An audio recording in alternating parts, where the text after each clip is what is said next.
Let's start the book, Redeeming Love. Introduction: Unconditional Love in the Gold Rush. Redeeming Love is a breathtaking story of relentless grace that explores how the deepest wounds of our past can be healed by an unwavering, unconditional love. Set against the rugged and unforgiving backdrop of the 1850s California gold rush, it reveals the transformative power of forgiveness through a profoundly broken woman and the man who refuses to give up on her. This narrative challenges us to believe that no matter how far we have fallen, we are never beyond the reach of redemption. Point 1. A childhood stolen by bitter betrayal. We often think of childhood as a protected sanctuary of innocence, but for some, the world reveals its darkest and most cruel colors far too soon. Let us step into the tragic beginnings of a little girl named Sarah, whose early life sets the stage for a journey of unimaginable pain and eventual healing. Sarah's story begins not with love, but with rejection.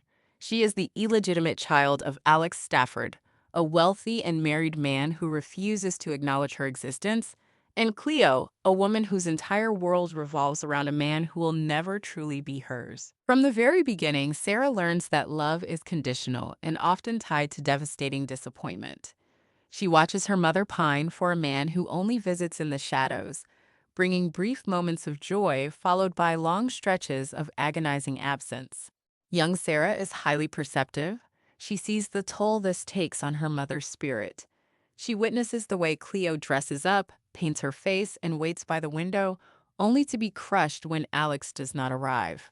This early exposure to a toxic, one-sided affection plants the first seeds of cynicism in Sarah's young heart. She begins to associate love with weakness, dependency, and inevitable heartbreak. The situation deteriorates rapidly when Alex finally cuts ties completely, leaving Cleo utterly destitute and heartbroken. The abandonment destroys Cleo's will to live, and she soon succumbs to illness and despair, leaving little Sarah completely alone in a harsh, unforgiving world. If you have ever felt the stinging pain of being left behind by someone you trusted, you can perhaps glimpse a fraction of the terror a young child feels when her only protector vanishes. But the tragedy of Sarah's childhood does not end with her mother's death.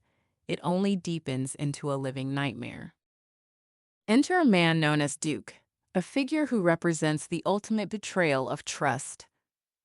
Duke presents himself as a savior to the orphaned child, offering her food, shelter, and false promises of safety. For a fleeting moment, Sarah believes she has found a guardian. However, Duke's intentions are entirely malevolent. He is a predator who sees the beautiful young girl not as a child to be protected, but as a commodity to be exploited. In a sequence of events that is deeply painful to witness, Duke grooms her and ultimately sells her into the horrifying world of child prostitution. This is the definitive turning point in Sarah's life. The betrayal is so absolute, so soul-crushing, that the little girl named Sarah essentially dies. To survive the daily trauma and the unspeakable abuse she endures, she must completely dissociate from her identity. She sheds the name Sarah, a name associated with a mother who died of a broken heart and a father who did not want her, and adopts the name Angel. This new name is steeped in bitter irony. She is called Angel because of her striking, ethereal beauty, but her life is anything but heavenly. It is a descent into a man-made hell. As Angel, she builds an impenetrable fortress around her heart. She learns to detach her soul from her physical body, viewing the men who use her not as human beings but as pathetic, predictable creatures driven by base desires. She realizes that beauty is her only currency and her only weapon in a world dominated by crude, violent men. Years pass, and the narrative sweeps us into the chaotic, muddy, and gold-crazed environment of the 1850s California gold rush. Angel arrives in a notoriously rough settlement aptly named Paradise, working under the management of a calculating brothel owner known as the Duchess. By this time, Angel is no longer a frightened child. She is a cold, hardened woman who views the world through a lens of absolute apathy. She is the most sought-after woman in the camp, yet she is completely untouchable emotionally. She does not feel love, she does not feel hope, and most tragically, she does not feel pain anymore. The numbness is her shield. She expects nothing from life except survival, and she expects nothing from men except exploitation. This foundational chapter of her life is crucial because it helps us understand that Angel's later resistance to love is not born out of stubbornness, but out of a deeply ingrained survival mechanism. When your entire existence has been defined by betrayal, abuse, and the transactional nature of human relationships, the concept of unconditional love is not just foreign, it's terrifying. It is a threat to the very walls that have kept you alive. Angel's heart is locked away in a fortress of ice, and it will take a miracle or a man guided by a divine calling to even begin to thaw it. Point 2. The divine call to an impossible love. Sometimes destiny calls us in the most unexpected places, asking us to undertake tasks that defy all human logic and reasoning. Enter Michael Hosea, a man whose quiet, steady life is about to be turned completely upside down by a single, passing glance.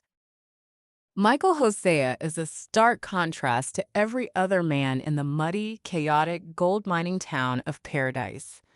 While thousands of men have flocked to California gripped by the fever of sudden wealth, willing to lie, cheat, and steal for a nugget of gold, Michael is a man of the earth. He is a successful farmer who has built a peaceful, prosperous life through hard work, patience, and a deep, unshakable faith in God. He does not seek the temporary thrills of the saloons or the brothels. He finds his joy in the sunrise over his fields, the rich soil in his hands, and the quiet communion he shares with his Creator. Michael is strong, gentle, and profoundly grounded. He has been praying for a wife, someone to share his beautiful farm and his life, expecting God to lead him to a woman of similar faith and values. But divine plans often disrupt our comfortable expectations. One day, while walking through the bustling, dirty streets of the town, Michael stops in his tracks. He sees a woman walking past him. It is Angel. She is stunningly beautiful, with her striking features and an aura of cold, untouchable grace.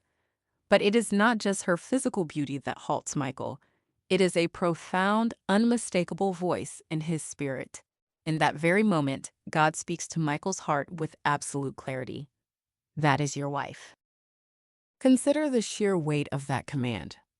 Michael is a devout, pure-hearted man, and the woman he is being told to marry is the most notorious prostitute in the territory. Human logic would immediately reject this. It makes no sense. It invites public shame, guaranteed heartbreak, and immense emotional labor. Yet, Michael's defining characteristic is his obedience. He does not argue with the divine voice, though he is certainly confused and overwhelmed by it. He accepts the calling, stepping into a role that mirrors the biblical story of the prophet Hosea, who was commanded to marry a woman of the streets to demonstrate God's relentless, pursuing love for a broken people. Michael's pursuit of Angel is entirely unconventional, completely baffling both Angel and the other residents of the brothel. He does not try to rescue her forcefully, nor does he preach to her from a distance. Instead, he meets her exactly where she is. Michael pays the steep price required to spend time with her. But when he enters her lavish, perfumed room, he does something no man has ever done before. He refuses to touch her. He simply sits in a chair, looks into her guarded eyes, and talks to her. He asks her about her day, he tells her about his farm, and he treats her with a profound, quiet dignity. He looks beyond the heavy makeup, the cynical sneer, and the defensive posture, seeing the frightened, broken little girl trapped inside. For Angel, this behavior is more terrifying than violence. She knows how to handle violent men, she knows how to handle lustful men, but she has no defense against kindness. She assumes Michael is playing a twisted psychological game. She mocks him, insults him, and tries to provoke him into showing his true colors. She flaunts her body, trying to force him into the familiar dynamic of buyer and purchase good. But Michael remains an immovable mountain of patience. When she yells, he speaks softly. When she tries to seduce him, he gently covers her up. He consistently tells her that he is there because he wants to marry her, and that he will take her away whenever she is ready. This dynamic creates a fascinating and deeply moving tension. Have you ever tried to offer genuine help to someone who is so deeply wounded that they perceive your extended hand as a threat? That is the daily reality for Michael. Every time he visits, he brings a little bit of light into her dark room, and every time she tries to extinguish it, she is deeply unsettled by the way he looks at her, not with hunger, but with sorrow and an unyielding protective love. Michael's presence begins to crack the foundation of Angel's cynical worldview. If all men are evil and driven only by lust, how can Michael exist? His existence challenges the very survival narrative she has relied on for years. He tells her that she has value, that she is precious, and that she was not made for this life of degradation. She desperately wants to believe it is a lie, because if it is true, it means she has to face the immense pain of hoping again. This chapter of their story highlights the relentless nature of true, redeeming love. It is not a love that waits for the other person to clean themselves up or become worthy. It is a love that walks directly into the mud, pays the cost, and patiently waits for the broken heart to realize it is safe. Michael's quiet, steadfast visits lay the groundwork for a rescue. But as we soon see, the physical rescue is only the first chaotic step in a much longer journey of the soul. Point 3. A marriage born from the jaws of death. Rescue rarely looks like a perfectly orchestrated fairy tale. Sometimes it looks like a desperate, bloody escape from the very edge of death. Let us explore how a brutal incident forces Angel out of the brothel and into a life she never asked for, setting the stage for a marriage unlike any other. Despite Michael's steadfast visits and gentle offers of a new life, Angel remains fiercely resistant. The brothel, with all its horrors, is familiar. The known hell is often perceived as safer than the unknown heaven. She continues her grim existence until a terrifying client named McGowan enters her life. McGowan is a cruel, sadistic man who takes pleasure in inflicting pain. In a harrowing, violently tense scene, McGowan beats Angel mercilessly, pushing her to the absolute brink of death. The physical assault shatters her completely, leaving her broken, bleeding, and unconscious on the floor of her room. The Duchess, calculating as always, sees her damaged property and decides Angel is no longer useful, leaving her to suffer. It is in this shattered, near-death state that Michael finds her. He arrives for his usual visit only to discover the woman he loves beaten beyond recognition. The sight of her bruised and broken body ignites a fierce protective fire within him. He does not hesitate. He pays the Duchess whatever she demands to buy Angel's freedom, wrapping her battered body in his coat and carrying her out of the brothel. This is a powerful, visceral image of redemption. He quite literally pays the price to redeem her from slavery, rescuing her when she is entirely incapable of saving herself. Michael takes her to a doctor, nursing her through the critical hours. The recovery is slow and agonizing. Angel drifts in and out of consciousness, her body racked with pain, her mind clouded by a feverish haze. When she finally regains enough awareness to understand what is happening, she realizes that Michael is proceeding with his promise. He has arranged for a minister to marry them. The marriage ceremony is a stark, almost tragic event. There is no joy, no celebration, no mutual vows of lifelong devotion. Angel is barely able to stand, propped up by Michael, her face still heavily bruised. She numbly agrees to the vows, not out of love or a desire for a new life, but out of sheer exhaustion and a lack of any other option. She is entirely numb. To her, this is simply another transaction. Michael has bought her just like Duke did, just like the Duchess did. She assumes that once she is healed, he will demand his payment in the only way she understands. Following the bleak ceremony, Michael takes his new bride away from the filthy, chaotic noise of the mining town and travels to his farm in the beautiful, sweeping valleys of California. The journey itself is a transition from darkness into light. When they arrive, Angel is confronted with the breathtaking beauty of Michael's home. The farm is a place of order, peace, and natural splendor. The air is clean, the fields are green, and the house is sturdy and warm. It is a stark contrast to the dark, perfumed, claustrophobic rooms of the brothel. Yet, the physical beauty of the environment only highlights the internal darkness within Angel. You can take the woman out of the brothel, but removing the brothel from the woman's mind is an entirely different battle. Upon arriving at the farm, Angel immediately prepares herself for the inevitable assault. She waits for Michael to lock the door, to demand his rights as her husband, to finally show the beast she believes hides inside every man. But Michael does the exact opposite. He prepares a comfortable bed for her, tends to her wounds with incredibly gentle hands, and then, to her absolute astonishment, he takes a blanket and goes to sleep on the floor. He does not touch her, he does not demand anything. He simply provides a safe space for her to heal. This act of profound self-restraint completely short-circuits Angel's defense mechanisms. She lies awake in the soft, clean bed, staring at the man sleeping on the hard floor, trying to make sense of the impossible. Why would a man pay a fortune for a prostitute, marry her, bring her to his home, and then not use her? Her traumatized mind cannot process this level of respect and grace. She begins to wait for the catch. She becomes hypervigilant, convinced that Michael is simply playing a long, elaborate game, and that when the trap finally springs, it will be worse than anything she has ever endured.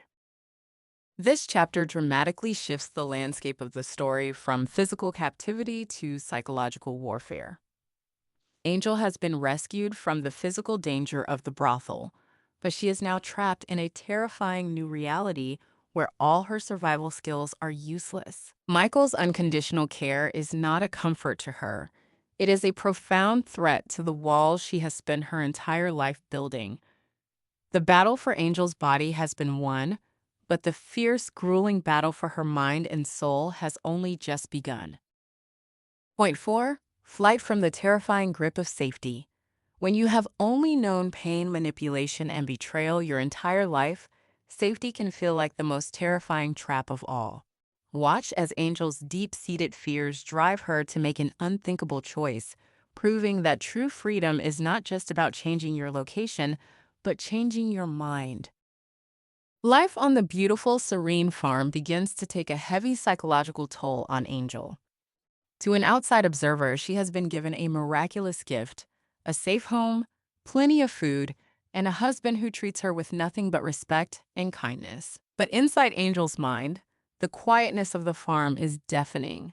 Without the constant threat of violence, the noise of the saloon, and the numbing routine of her past life, she is left alone with her own thoughts and memories. The walls of her trauma begin to press in on her. She feels suffocated by Michael's relentless kindness. Every time he smiles at her, every time he offers her food without demanding something in return, a deep, panicky voice inside her screams that this cannot be real. The situation is complicated by the introduction of Paul, Michael's brother-in-law. Paul is a pragmatic, somewhat judgmental man who knows about Angel's past. He is deeply protective of Michael and views Angel with intense suspicion and thinly veiled disgust. Paul believes that a woman like Angel can never change, and that she will inevitably break Michael's heart. He makes his disdain known through sharp looks and cold remarks. Ironically, Angel finds Paul's hostility much easier to handle than Michael's love. Paul's judgment aligns with what Angel believes about herself. She is dirty, worthless, and fundamentally unlovable. Paul's presence validates her internal narrative. As the days turn into weeks, the internal pressure becomes unbearable. Angel cannot accept this unearned grace. She feels like an imposter in a clean house. The cognitive dissonance, the gap between how Michael treats her and how she views herself, becomes too painful to sustain. She decides that she must escape. She must run away from the beautiful farm, the warm bed, and the gentleman, and return to the only world that makes sense to her, the brothel. Think about the profound tragedy of this decision. Have you ever seen someone self-sabotage a good opportunity because they felt they didn't deserve it? Angel's flight is the ultimate act of self-sabotage. Under the cover of darkness, she packs a small bag, steals some money, and flees the farm. The journey back to the city is physically grueling and emotionally exhausting, but she pushes forward, driven by a desperate need to return to the familiar hell rather than risk the unknown heaven. When she arrives back in the gritty, noisy streets of the mining town, she goes straight back to the Duchess. She puts the heavy makeup back on, steps back into the gaudy dresses, and tries to force herself back into the mold of the cold, untouchable prostitute. But something has shifted. The numbness that once protected her is gone. Michael's kindness has planted a seed of humanity inside her, and now the touch of the men repulses her. The life she once survived through dissociation now feels utterly unbearable. Meanwhile, Michael wakes up to find her gone. His heart is broken, but his resolve is not.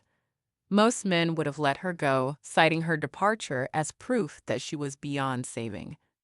Paul certainly urges him to do exactly that, telling Michael he is better off without the harlot. But Michael understands that Angel's flight is not a rejection of him, but a manifestation of her own deep terror. He saddles his horse and goes after her. He tracks her down to the brothel, striding through the chaotic saloon with a quiet, dangerous authority. When he finds her, he does not yell. He does not drag her out by her hair. He does not demand his money back. He simply looks at her through the heavy makeup and the false bravado and tells her it is time to go home. Angel is furious, terrified, and deeply ashamed. She fights him, screaming that she belongs in the dirt, trying to force him to see her as the worthless creature she believes herself to be. But Michael's love is a relentless, pursuing force. He calmly pays off her debts once again, wraps her up, and takes her back.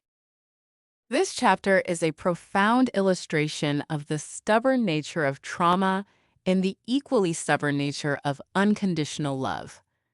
Angel's escape proves that physical rescue is never enough.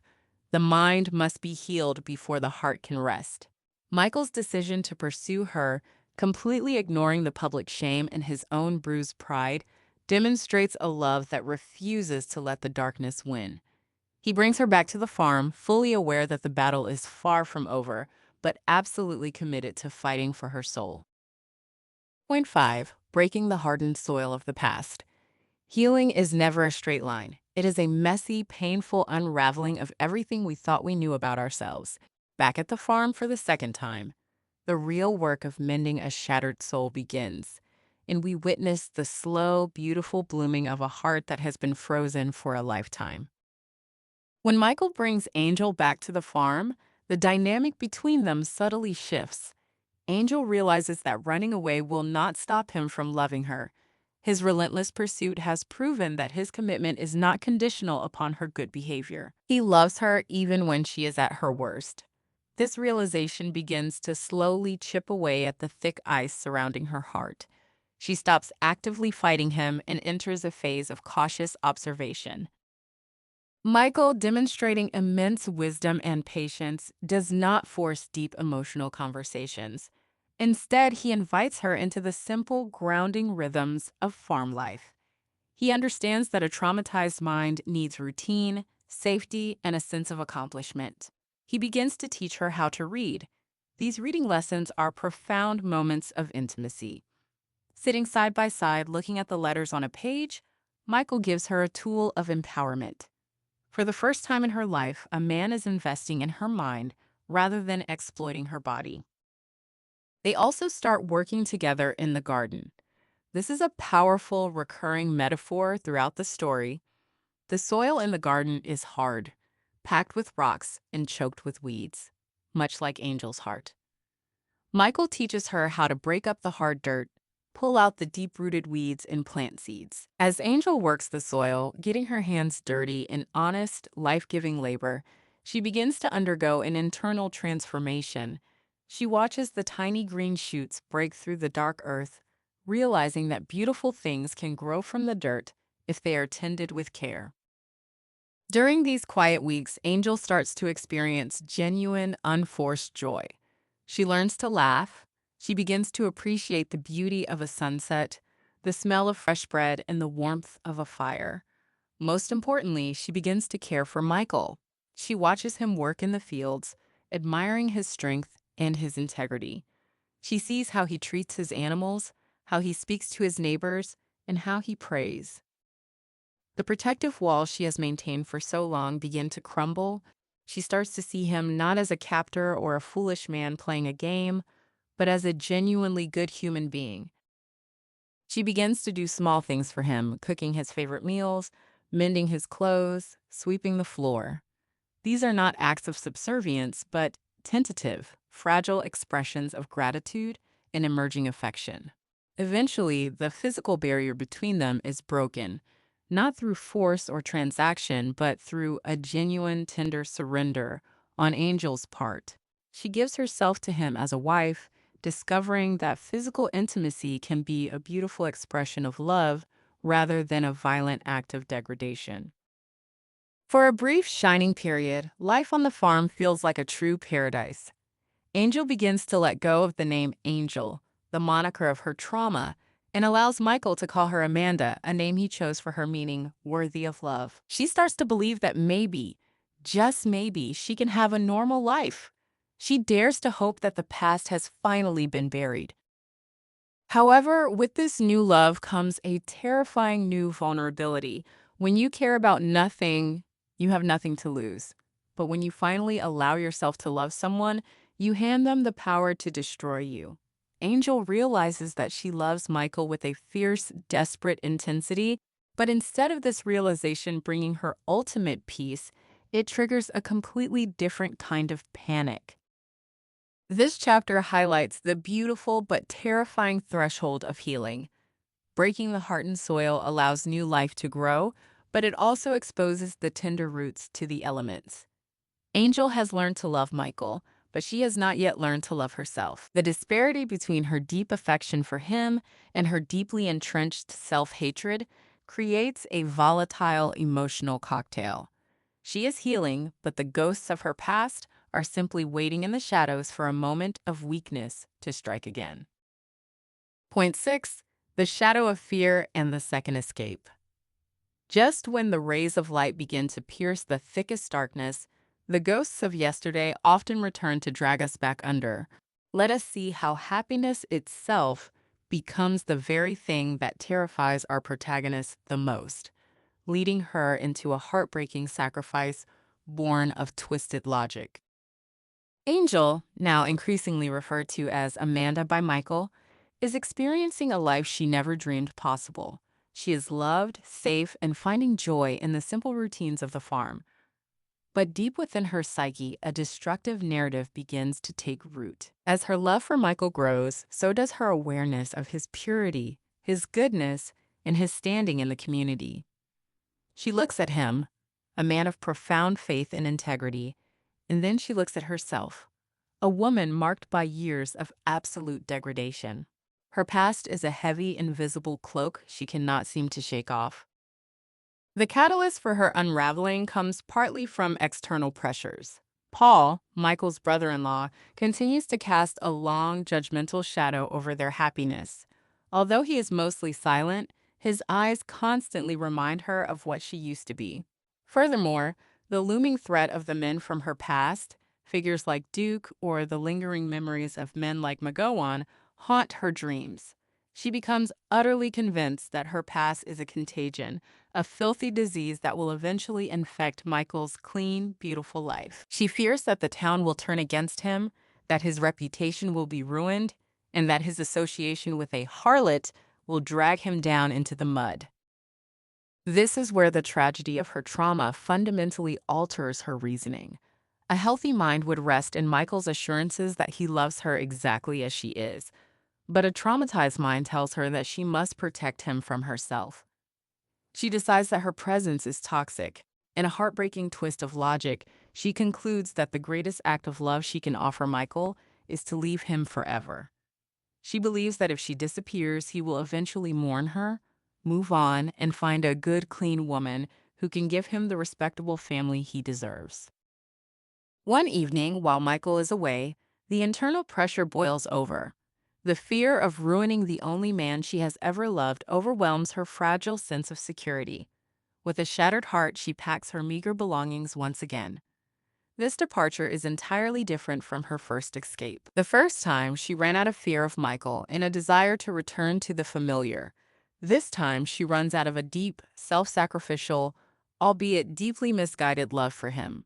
She weeps as she leaves the farm, saying goodbye to the garden she planted, the home they built, and the life she desperately wants to keep, but feels she does not deserve. She flees back toward the city, heading to the coastal ports, intending to disappear into the fog of San Francisco. She drops the name Amanda and reverts to her defense mechanisms. She believes she is stepping back into the darkness so that Michael can remain in the light. When Michael discovers her gone for the second time, the blow is devastating. It tests the very limits of his faith and his endurance.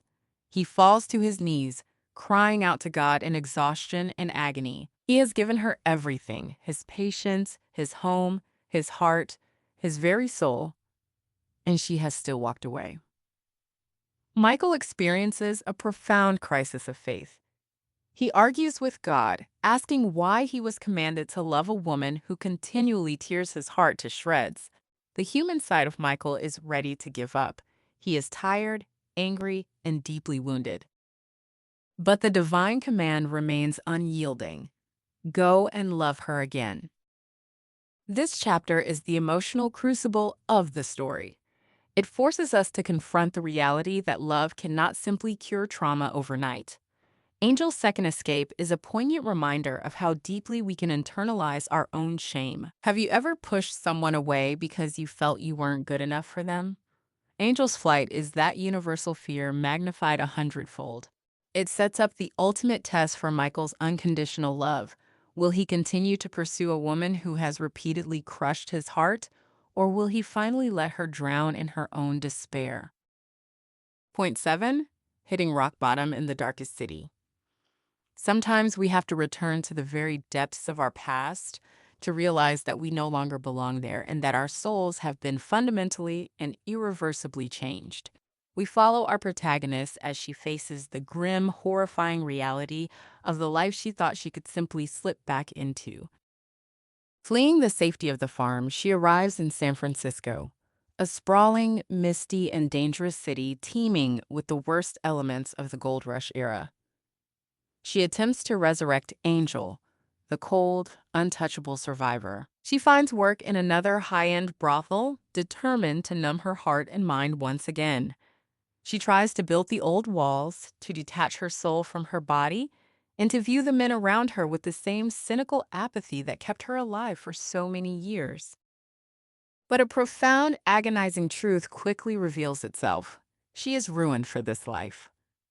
Michael's love has fundamentally altered her spiritual DNA. The numbness she once relied upon refuses to return. When the men touch her now, she feels every ounce of the degradation. She cannot dissociate. She sees the faces of the men, and instead of feeling superiority, she feels an overwhelming, crushing wave of shame and disgust. Every night is a waking nightmare. She weeps silently, her heart breaking over and over again as she longs for the clean air of the farm, the smell of the soil, and the gentle, respectful gaze of her husband. She realizes with utter despair that you cannot untaste true love. Once you have lived in the light, the darkness becomes intolerable. Her physical and mental health rapidly deteriorate. The psychological toll of forcing herself to endure a life her soul now violently rejects causes her to waste away. She stops eating, her spirit breaks completely, and she falls dangerously ill. She is tossed aside by the brothel management, ending up in the lowest, most squalid, and filthy parts of the city. a place where the forgotten go to die. She lies shivering in a damp, freezing room, fully believing that this is the end. She feels she has finally reached the destiny she always deserved. She is ready to die, hoping only that God will forgive her for the pain she caused Michael. Meanwhile, Michael is walking through his own valley of shadows. He has left his farm, his livelihood, and his comfort to search the sprawling, dangerous city of San Francisco for his wife. His search is grueling and deeply discouraging. He walks into the darkest saloons, the most wretched alleyways, and the most dangerous establishments, holding up a drawing of her face, asking hardened criminals and broken women if they have seen her. He faces mockery, threats of violence, and countless dead ends. His boots are worn, his body is exhausted, but his spirit is driven by a relentless, divine compulsion. He is the living embodiment of the shepherd, leaving the 99 sheep to find the one that is lost. After weeks of agonizing searching, Michael finally tracks her down to the miserable, rotting room where she has been left to die. When he opens the door, the sight is enough to break a man's heart. The beautiful, vibrant woman he loved is now a skeletal, feverish, filthy shadow of herself. She is curled in a corner, waiting for death. When she sees Michael, she doesn't believe it is real. She thinks he is a fever dream, an angel of mercy sent to escort her out of this world. When she realizes it is truly him, her shame is absolute. She begs him to leave her, sobbing that she is filthy, diseased, and completely ruined. She tells him to look at what she has become and to finally walk away. But Michael does not see the filth. He does not see the failure. He sees his beloved wife. In a scene that captures the very essence of redeeming love, Michael falls to his knees, tears streaming down his face. He does not reprimand her. He does not say, "I told you so." He simply takes off his heavy coat, wraps it around her frail, shivering body, and picks her up. He holds her against his chest, completely ignoring the dirt and the disease, and whispers that he loves her, that he has always loved her, and that he is taking her home. This chapter is the visceral climax of the narrative's emotional arc. It paints a vivid, unforgettable picture of grace. It demonstrates that true love does not stand at a distance demanding that we clean ourselves up before we are acceptable. True love wades into the absolute deepest muck of our failures, wraps us in its own righteousness, and carries us out when we cannot take another step. It is the moment the protagonist finally understands that Michael's love is not dependent on her performance, her purity, or her perfection. It is completely, irrevocably unconditional. Point 8. A final surrender to relentless grace. The hardest battle we fight is not always against the cruel world, but against our own stubborn refusal to be loved and forgiven. The resolution of this epic journey brings our protagonist face to face with the ultimate choice between clinging to her past shame or stepping fully into the light of her true identity. Michael carries her out of the slums of San Francisco, nursing her back from the very brink of death. As her physical strength slowly returns, a profound spiritual awakening occurs within her. Surviving the absolute rock bottom and being rescued from it without a single word of condemnation finally shatters the last remaining fortress of her pride and fear. She realizes that Michael's love is a reflection of a much greater, divine love. For the first time in her life, she cries out to God, not in anger or despair, but in total surrender. She asks for forgiveness, and in a deeply spiritual moment, she feels the crushing weight of her past sins. Her shame and her trauma lift from her shoulders. She finally understands what grace means. However, her journey requires one final crucial step of independence. She knows return to the farm immediately would be slipping back into a dependency on Michael to be her savior. She needs to know that she can stand on her own 2 feet as a redeemed woman. With Michael's reluctant but understanding blessing, she does not go back to the farm right away. Instead, she stays in a quiet town on the coast. Here, she makes the most significant choice of her life. She reclaims her birth name, Sarah. She is no longer Angel, the victim of exploitation. She is no longer Amanda, the fragile woman hiding on a farm. She is Sarah, a whole, healed, and fiercely strong woman. She finds honest work at an orphanage, pouring her time and newfound love into children who, just like her, have been abandoned by the world. By serving others, she solidifies her own healing. She proves to herself that she is capable of giving love, that her hands can build rather than destroy, and that she is worthy of respect. During this time apart, Sarah and Michael exchange letters. These letters are beautiful testaments to their maturing relationship. They are no longer rescuer and victim, they are becoming equal partners. Sarah writes to him about her days, her faith, and her growing confident love for him. Michael reads these letters on his farm, his heart swelling with pride and longing as he waits for her to be ready. Finally, the day comes. Sarah has found her footing. She has looked her past in the eye and realized it no longer holds any power over her. She is ready to go home safely, not as a frightened runaway, but as a devoted wife. Michael travels to meet her, and their reunion is a moment of profound, triumphant joy. There are no shadows between them anymore.